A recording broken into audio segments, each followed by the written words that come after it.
என்னோட சித்தப்பா எனக்கு குழந்தை பருவத்தில இருந்தே மிகவும் பிடிச்ச ஒரு நபர். என்னோட அம்மா அப்பாவை விட அவர்கிட்ட மிகவுமே நெருக்கமா இருந்தேன். நானும் வளர்ந்துகிட்டே வந்தேன். என்னோட சித்தப்பா கூட எனக்கு இருக்கக்கூடிய நட்பு இன்னமுமே ஆழமாச்சு. ஆண் பெண் உறவுகள பத்தி என்னோட தோழிகள் கிட்ட புதிய விஷயங்கள நான் கேட்டு தெரிஞ்சுக்கிட்டேன். சித்தப்பா கூட என்னோட நட்பும் ரொம்பவே ஆழமா இருந்துச்சு. நான் என்னோட சித்தப்பா கிட்ட எல்லா விஷயத்தையுமே ஷேர் பண்ணிக்குவேன். சித்தப்பா கூட விஷயங்கள பகிர்ந்துக்கிறது எனக்கு ரொம்பவே ஆறுதலா இருந்துச்சு. ஒரு நாள் நைட்டு அம்மாவும் அப்பாவும் வீட்ல இல்லாதப்போ சித்தப்பாவுக்கு தலைவலி அதிகமா இருந்துச்சு. சித்தப்பா என்கிட்ட சொன்னாரு, ராஜி, கொஞ்சம் டீ போட்டு என்னோட ரூமுக்கு கொண்டு வா. நானும் கிச்சனுக்கு போயிட்டு சீக்கிரமா டீ போட்டுட்டு சித்தப்பாவோட ரூமுக்கு போனேன். சித்தப்பா டீய பக்கத்துல இருக்கக்கூடிய டேபிள்ல வைக்க சொன்னாரு. நானும் டீய வச்சுட்டு என்னோட ரூமுக்கு போறதுக்காக வெளிய வந்தேன். அப்போ சித்தப்பா என்ன பிடிச்சுக்கிட்டு, இன்னைக்கு வீட்ல யாரும் இல்ல. உன்னோட ரூம்ல உனக்கு பயமா இருக்கும். அதனால இன்னைக்கு ஏன் கூடவே நீ படுத்துக்கோ. உனக்கு ஒரு வீடியோ காட்டுறேன்னு சொல்லி சொன்னாரு. சித்தப்பா என்ன அவரோட ரூம்ல படுக்க சொன்னாரு. நான் சித்தப்பாவோட படுக்கையில படுத்தேன். சித்தப்பா எனக்கு அந்த வீடியோவை காட்டத் தொடங்கினாரு. வீடியோவை பார்த்ததும் திடீர்னு எனக்குள்ள அப்படி ஒரு மாற்றம் ஏற்பட்டுச்சு. என்னோட பேரு ராஜி. நான் இப்போ 12ஆம் வகுப்பு முடிச்சிருக்கேன். எனக்கு படிக்கிறதுல ரொம்பவே ஆர்வம் அதிகமா இருந்துச்சு. ஆனா என்னோட அப்பாவுக்கு என்னோட படிப்பு சுத்தமா பிடிக்கல. நான் அம்மா கிட்டயும் சித்தப்பா கிட்டயும் நான் மேலும் படிக்க விருப்பப்படுறேன்னு சொல்லி சொன்னேன். ஆனா தயவு செஞ்சு 2 பேரும் எனக்கு ஹெல்ப் பண்ணுங்க. என்னோட அப்பாவை எப்படியாவது சம்மதிக்க வைங்க. அம்மா அவங்களால முடிஞ்ச வரைக்கும் முயற்சி செஞ்சாங்க. ஆனா அப்பா ஒத்துக்கவே இல்ல. ஏன்னா இன்னைக்கு காலகட்டத்துல காலேஜ்ல படிப்பு ரொம்பவே கம்மி. காதல் தான் அதிகம்னு சொல்லி அவர் நினைச்சாரு. அப்போ என்னோட சித்தப்பா தான் அப்பா கிட்ட போய் சொன்னாரு. நம்ம ராஜி அப்படி இல்ல. எதுவுமே செய்ய மாட்டான்னா. அவ படிக்க மட்டும்தான் செய்வா. அவளுக்கு நான் உறுதி தரேன். நீங்க நம்பி அவள காலேஜுக்கு அனுப்பலாம் அப்படின்னு சொல்லி சித்தப்பா சொன்னாரு. சித்தப்பா சொன்னத கேட்டதுக்கு அப்புறமா தான் என்னோட அப்பா நான் காலேஜ் போறதுக்கே சரின்னு சொன்னாரு. அது கூடவே என்னோட சித்தப்பா கிட்ட, இன்னையிலிருந்து ராஜி, பொறுப்பு உன்னோடது. அவ ஏதாவது தப்பு செஞ்சா இந்த வீட்டுக்கும் குடும்பத்துக்கும் எந்த களங்கம் ஏற்பட்டாலும் ராஜியோட உனக்கும் ஆபத்துதான் அப்படின்னு சொன்னாரு. சித்தப்பா அப்பா கிட்ட ஆனா, நீங்க எதையும் நினைச்சு கவலைப்படாதீங்க. ராஜியோட ஒவ்வொரு செயலையுமே நான் கவனிச்சுக்கிட்டு தான் இருப்பேன். அப்போ சித்தப்பாவோட மனசுல என்ன இருக்கு? ஏன் அவர் என்ன இவ்வளவு ஆதரிக்கிறாருன்னு எனக்கு தெரியவே இல்ல. ஆனா வேடிக்கையான விஷயம் என்னன்னா, என்னோட சித்தப்பா கூட என்னோட நட்பு இவ்வளவு தூரம் தொடரும்னு நான் ஒரு நாளுமே நினைச்சதில்ல. கொஞ்ச நாட்கள்லயே சித்தப்பா என்ன ஒரு நல்ல காலேஜ்ல சேர்த்து விட்டாரு. ஆரம்பத்துல நான் மிகவுமே ஆர்வமா படிச்சேன். கல்லூரில யாரோடையும் அதிகமே பழக்க வச்சுக்கல. காலேஜ்ல என்ன நடந்தாலும் நான் நைட்டு வீட்டுக்கு வந்து சித்தப்பா கிட்ட சொல்லிருவேன். சித்தப்பாவும் என் கூட மிகவுமே நெருக்கமா பழக ஆரம்பிச்சாரு. என்னோட சித்தப்பா என்ன பாக்கறது எனக்கு ரொம்ப வித்தியாசமாவே தோண ஆரம்பிச்சது. ஏன்னா என்னோட சித்தி கிராமத்துல இருந்தாங்க. சித்தப்பா வேலை காரணமா எங்க வீட்ல தான் தங்கி இருக்காரு. காலேஜ்ல ஜாயின் பண்ணி கொஞ்ச நாட்கள்லயே என் கூட படிக்கக்கூடிய ஒரு பொண்ணு கூட எனக்கு ஃப்ரெண்ட்ஷிப் ஏற்பட்டுச்சு. அந்த பொண்ணு கூட நான் ஃப்ரெண்ட்ஷிப் ஆனதுக்கு அப்புறமா என்னோட வாழ்க்கை மாற ஆரம்பிச்சது. ஏன்னா இந்த பெண் என்கிட்ட அவளுக்கு நிச்சயதார்த்தம் ஆகிருச்சுன்னு சொல்லி சொன்னா. ஒரு நாள் அவள் தன்னோட வருங்கால கணவரை எனக்கு அறிமுகப்படுத்தினா. அதுக்கப்புறமா என்னோட ஃப்ரெண்ட் என்கிட்ட ஒரு விஷயத்த சொன்னா. எனக்கு நிச்சயம் ஆகிருச்சுன்றதுனால நாங்க 2 பேரும் ஒருத்தருக்கு ஒருத்தர் எல்லா விஷயத்தையுமே எங்களோட எல்லைகளையுமே கடந்துட்டோம். இப்ப எங்க 2 பேருக்கு இடையில எந்த ஒரு ஒளிவு முறையுமே இல்லன்னு சொன்னா. இதுக்கப்புறமா நான் என் தோழி கிட்ட எல்லாத்தையுமே தெரிஞ்சுக்க முயற்சி செஞ்சேன். எனக்கு அந்த விஷயத்துல ஆர்வம் அதிகமாச்சு. எனக்கு எந்த பையன் கூடயும் நட்பு இல்ல. அதனால நான் எப்பெல்லாம் இது போன்ற விஷயத்தை பத்தி யோசிச்சாலும் என்னோட மனசுல சித்தப்பா தான் வந்துட்டு போவாரு. இதுக்கப்புறமா நான் என்னோட மனச உழுக்கிட்டு, ராஜி, இது என்ன அர்த்தமற்ற விஷயத்தையெல்லாம் யோசிச்சுட்டு இருக்க? அவர் உனக்கு சித்தப்பா அப்படின்னு எனக்குள்ளேயே சொல்லிக்குவேன். ஆனா இதுக்கப்புறமா சித்தப்பாவோட பேச்சும் அவரோட நடத்தையும் என்னோட சிந்தனையை தூண்டிக்கிட்டே இருந்துச்சு. ஆனா சித்தப்பாவோட மனசுல உள்ள விஷயத்த நான் இன்னுமுமே புரிஞ்சுக்கல. சில நேரங்கள்ல அவர் என்னை பத்தி அதே விஷயங்களை யோசிச்சிருப்பாரு அப்படின்னு எனக்கு தோணுச்சு. ஆனா சில நேரத்துல அவரோட அணுகுமுறை என்கிட்ட மிகவுமே கடுமையா இருக்கும்.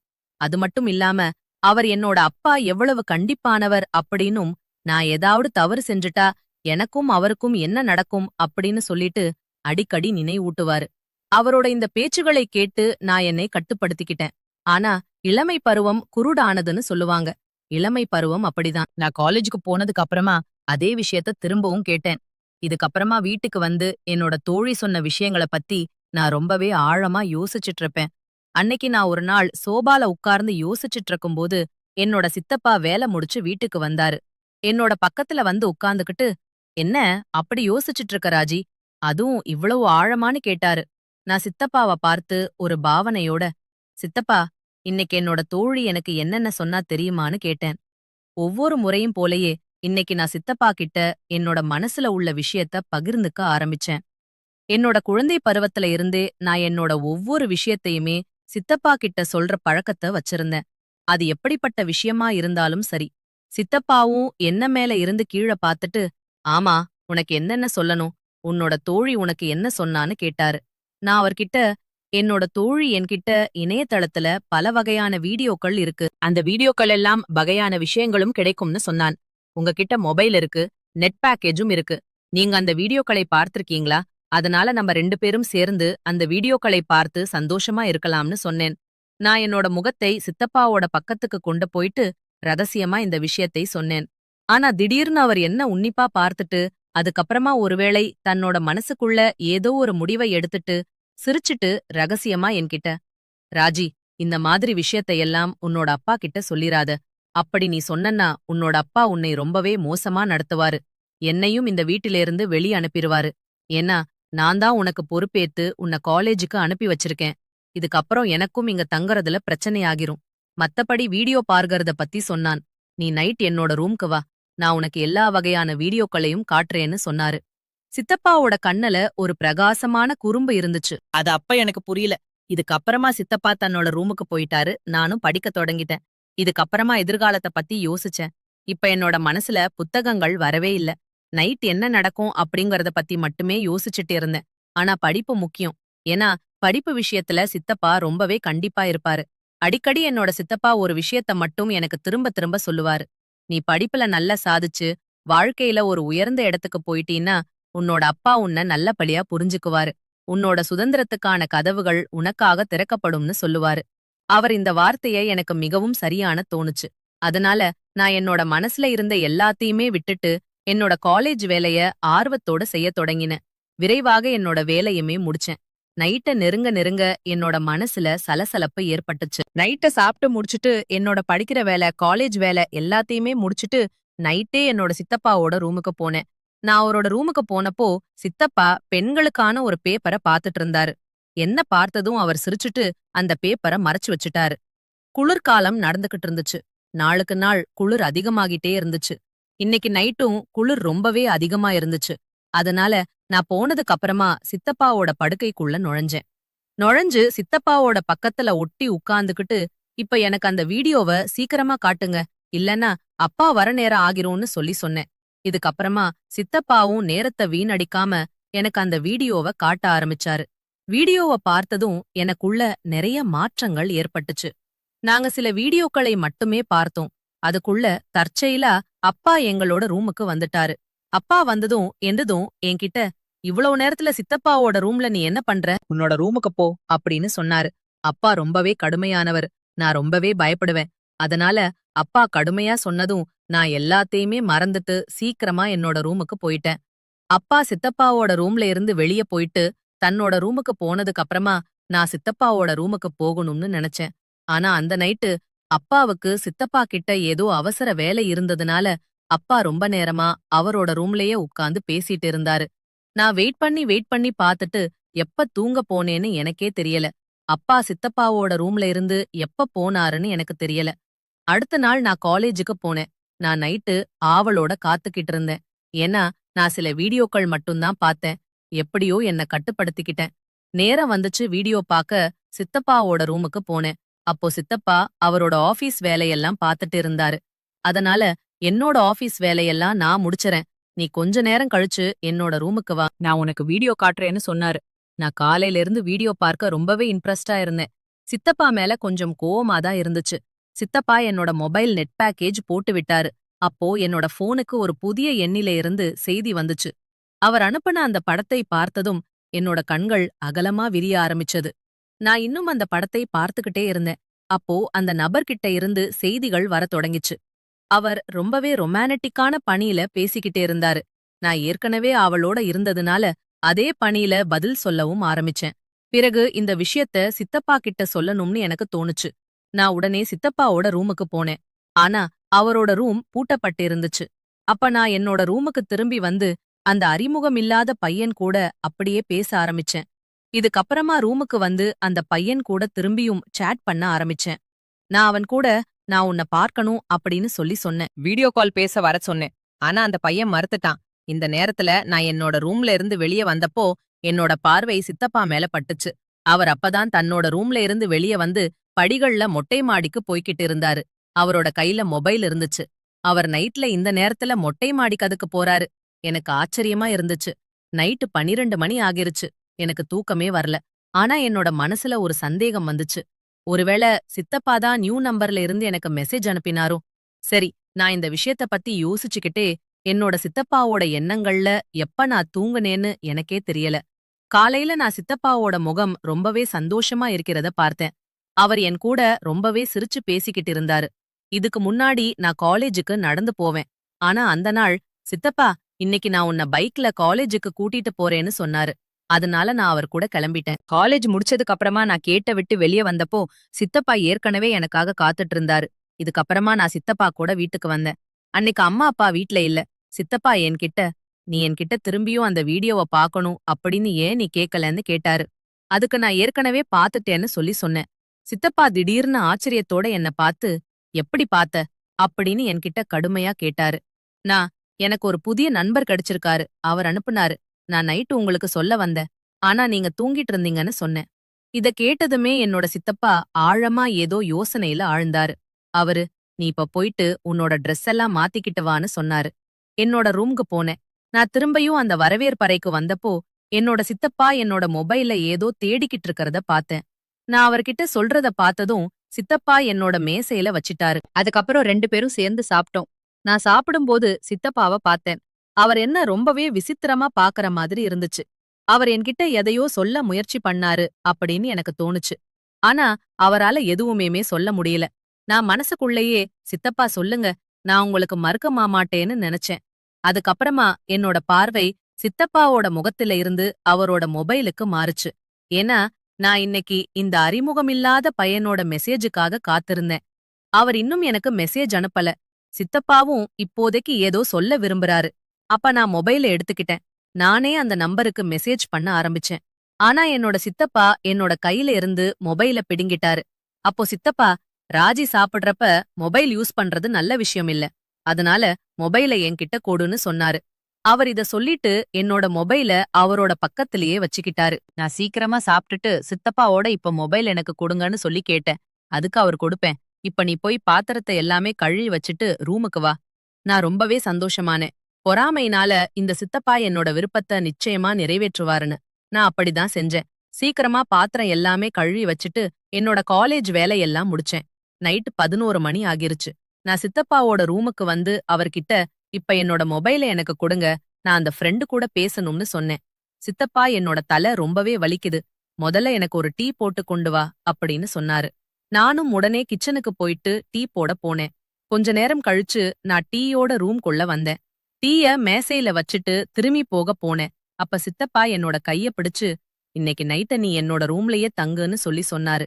இதை கேட்டு நான் ரொம்பவே அமைதியா அவரை பார்த்தேன். ஏன்னா இன்னைக்கு நைட்டு நான் அந்த பையன் கூட வீடியோ கால்ல பேசணும். நான் சித்தப்பா கிட்ட நான் என்னோட ரூமுக்கு திரும்பி போகணும்னு சொல்லி சொன்னேன். என்னோட கைய அவர்கிட்ட இருந்து விடிச்சுக்கிட்டு ரூம்ல இருந்து வெளிய போனேன். ஆனா சித்தப்பா என்ன போக விடாமல் தடுத்து, நான் சொன்னத மட்டும் செய்ன்னு கடுமையா சொன்னாரு. இதுக்கப்புறமா என்னோட தன்னோட படுக்கையில படுக்க வச்சாரு. நான் பயத்துல படுத்துக்கிட்டேன்.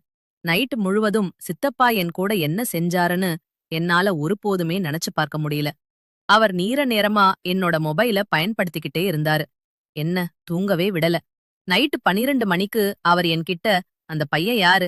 யார் உனக்கு வீடியோ காலும் போட்டோஸ் எல்லாம் அனுப்புறா? நீ பார்க்க விரும்புறியா அப்படின்னு சொல்லி கேட்டாரு. சித்தப்பாவோட பேச்ச கேட்டு நான் ரொம்பவே சந்தோஷமானேன். ஆமா, பார்க்க விரும்புறேன்னு சொன்னேன். சித்தப்பா என்னோட மொபைல என்னோட கையில கொடுத்து, இத பாருன்னு சொல்லி சொன்னாரு. அவனோட போட்டோவ பார்த்ததும் எனக்கு மயக்கமே வந்துருச்சு. ஏன்னா அந்த பையன் என்னோட தோழியோட வருங்கால கணவன். நான் விரிந்த கண்களோட சித்தப்பாவ பார்த்தேன். என்னோட கண்ணுல இருந்து கண்ணீர் வடிஞ்சது. இதுக்கப்புறமா சித்தப்பா சொன்னாரு, நீ இந்த பையனை பத்தி என்கிட்ட சொல்றப்போ யாரோ உன்னை ஏமாத்த போறாங்கன்னு நான் புரிஞ்சுக்கிட்டேன். அப்பதான் உன்னோட போன்ல இருந்த அந்த நம்பரை எடுத்து இந்த பையன் கூட நான் பேச ஆரம்பிச்சேன். அவன் உன்னோட போட்டோஸ் எல்லாம் சோஷியல் மீடியால போட போறானா. நான் அவனை மிரட்டாம இருந்திருந்தா உன்னோட வாழ்க்கைய அவ அழிச்சிருப்பான். குடும்பத்தோட மரியாதையே கெட்டுப் போயிருக்கும்.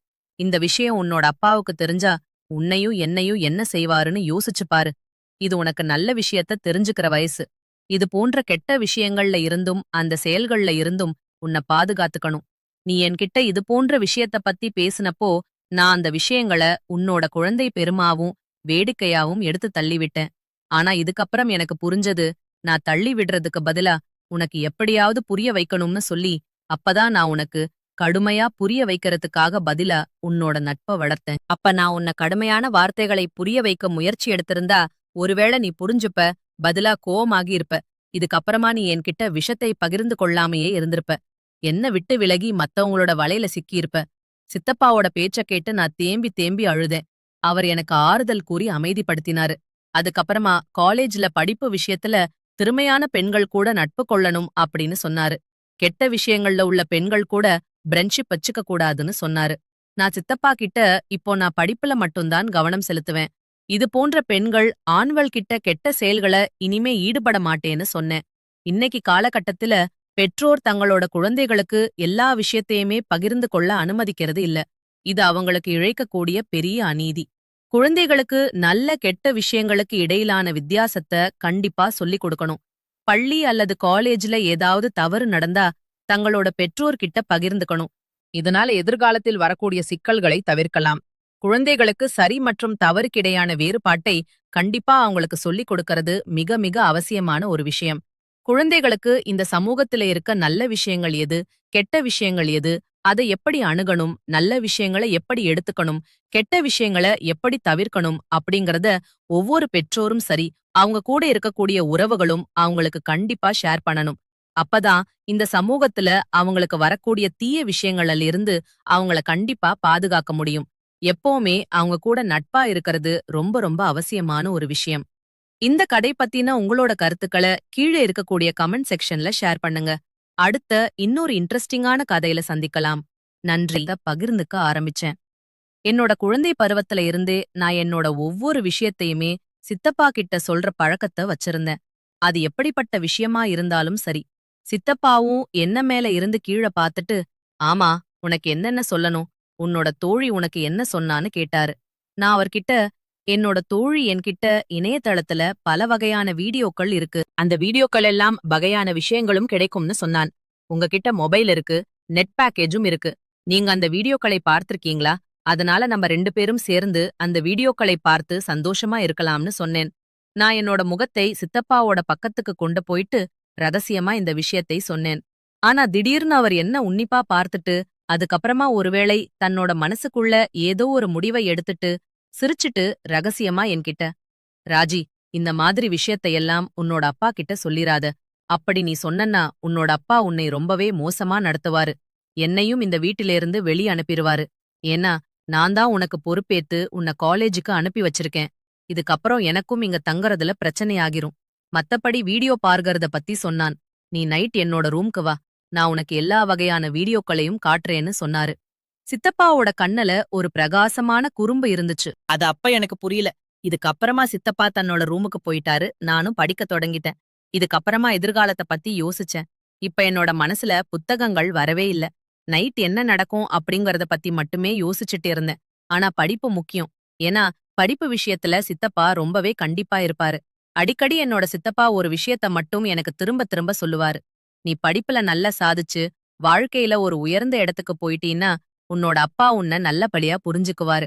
உன்னோட சுதந்திரத்துக்கான கதவுகள் உனக்காக திறக்கப்படும்னு சொல்லுவாரு. அவர் இந்த வார்த்தைய எனக்கு மிகவும் சரியான தோணுச்சு.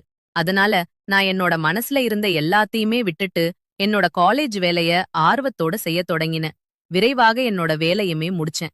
நைட்ட நெருங்க நெருங்க என்னோட மனசுல சலசலப்பு ஏற்பட்டுச்சு. நைட்ட சாப்பிட்டு முடிச்சுட்டு என்னோட படிக்கிற வேலை, காலேஜ் வேலை எல்லாத்தையுமே முடிச்சுட்டு நைட்டே என்னோட சித்தப்பாவோட ரூமுக்கு போனேன். நான் அவரோட ரூமுக்கு போனப்போ சித்தப்பா பெண்களுக்கான ஒரு பேப்பர பாத்துட்டு இருந்தாரு. என்ன பார்த்ததும் அவர் சிரிச்சுட்டு அந்த பேப்பர மறைச்சு வச்சுட்டாரு. குளிர்காலம் நடந்துகிட்டு இருந்துச்சு.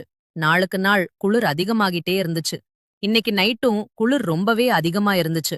அதனால நான் போனதுக்கு அப்புறமா சித்தப்பாவோட படுக்கைக்குள்ள நுழைஞ்சேன். நுழைஞ்சு சித்தப்பாவோட பக்கத்துல ஒட்டி உட்கார்ந்துகிட்டு, இப்ப எனக்கு அந்த வீடியோவ சீக்கிரமா காட்டுங்க. இல்லன்னா அப்பா வர நேரம் ஆகிரும்னு சொல்லி சொன்னேன். இதுக்கப்புறமா சித்தப்பாவும் நேரத்த வீணடிக்காம எனக்கு அந்த வீடியோவ காட்ட ஆரம்பிச்சாரு. வீடியோவ பார்த்ததும் எனக்குள்ள நிறைய மாற்றங்கள் ஏற்பட்டுச்சு. நாங்க சில வீடியோக்களை மட்டுமே பார்த்தோம். அதுக்குள்ள தற்செயலா அப்பா எங்களோட ரூமுக்கு வந்துட்டாரு. அப்பா வந்ததும் எந்ததும் என்கிட்ட, "இவ்வளவு நேரத்துல சித்தப்பாவோட ரூம்ல நீ என்ன பண்ற? உன்னோட ரூமுக்கு போ" அப்படின்னு சொன்னாரு. அப்பா ரொம்பவே கடுமையானவர். நான் ரொம்பவே பயப்படுவேன். அதனால அப்பா கடுமையா சொன்னதும் நான் எல்லாத்தையுமே மறந்துட்டு சீக்கிரமா என்னோட ரூமுக்கு போயிட்டேன். அப்பா சித்தப்பாவோட ரூம்ல இருந்து வெளிய போயிட்டு தன்னோட ரூமுக்கு போனதுக்கு அப்புறமா நான் சித்தப்பாவோட ரூமுக்கு போகணும்னு நினைச்சேன். ஆனா அந்த நைட்டு அப்பாவுக்கு சித்தப்பா கிட்ட ஏதோ அவசர வேலை இருந்ததுனால அப்பா ரொம்ப நேரமா அவரோட ரூம்லயே உட்கார்ந்து பேசிட்டு இருந்தாரு. நான் வெயிட் பண்ணி பார்த்துட்டு எப்ப தூங்க போனேன்னு எனக்கே தெரியல. அப்பா சித்தப்பாவோட ரூம்ல இருந்து ஆனா அந்த பையன் மறுத்துட்டான். இந்த நேரத்துல நான் என்னோட ரூம்ல இருந்து வெளிய வந்தப்போ என்னோட பார்வை சித்தப்பா மேல பட்டுச்சு. அவர் அப்பதான் தன்னோட ரூம்ல இருந்து வெளிய வந்து படிகள்ல மொட்டை மாடிக்கு போய்க்கிட்டு இருந்தாரு. அவரோட கையில மொபைல் இருந்துச்சு. அவர் நைட்ல இந்த நேரத்துல மொட்டை மாடிக்கு அதுக்கு போறாரு. எனக்கு ஆச்சரியமா இருந்துச்சு. நைட்டு 12 மணி ஆகிருச்சு. எனக்கு தூக்கமே வரல. ஆனா என்னோட மனசுல ஒரு சந்தேகம் வந்துச்சு. ஒருவேளை சித்தப்பா தான் நியூ நம்பர்ல இருந்து எனக்கு மெசேஜ் அனுப்பினாரோ? சரி, நான் இந்த விஷயத்த பத்தி யோசிச்சுக்கிட்டே என்னோட சித்தப்பாவோட எண்ணங்கள்ல எப்ப நான் தூங்குனேன்னு எனக்கே தெரியல. காலையில நான் சித்தப்பாவோட முகம் ரொம்பவே சந்தோஷமா இருக்கிறத பார்த்தேன். அவர் என் கூட ரொம்பவே சிரிச்சு பேசிக்கிட்டு இருந்தாரு. இதுக்கு முன்னாடி நான் காலேஜுக்கு நடந்து போவேன். ஆனா அந்த நாள், "சித்தப்பா, இன்னைக்கு நான் உன்ன பைக்ல காலேஜுக்கு கூட்டிட்டு போறேன்னு" சொன்னாரு. அதனால நான் அவர் கூட கிளம்பிட்டேன். காலேஜ் முடிச்சதுக்கு அப்புறமா நான் கேட்ட விட்டு வெளிய வந்தப்போ சித்தப்பா ஏற்கனவே எனக்காக காத்துட்டு இருந்தாரு. இதுக்கப்புறமா நான் சித்தப்பா கூட வீட்டுக்கு வந்தேன். அன்னைக்கு அம்மா அப்பா வீட்ல இல்ல. சித்தப்பா என்கிட்ட, "நீ என்கிட்ட திரும்பியும் அந்த வீடியோவ பார்க்கணும் அப்படின்னு ஏன் நீ கேட்கலன்னு" கேட்டாரு. அதுக்கு நான் ஏற்கனவே பார்த்துட்டேன்னு சொல்லி சொன்னேன். சித்தப்பா திடீர்னு ஆச்சரியத்தோட என்ன பார்த்து, "எப்படி பார்த்த?" அப்படின்னு என்கிட்ட கடுமையா கேட்டாரு. நான், "எனக்கு ஒரு புதிய நண்பர் கிடைச்சிருக்காரு. அவர் அனுப்புனாரு. நான் நைட்டு உங்களுக்கு சொல்ல வந்தேன். ஆனா நீங்க தூங்கிட்டு இருந்தீங்கன்னு சொன்னேன்." இத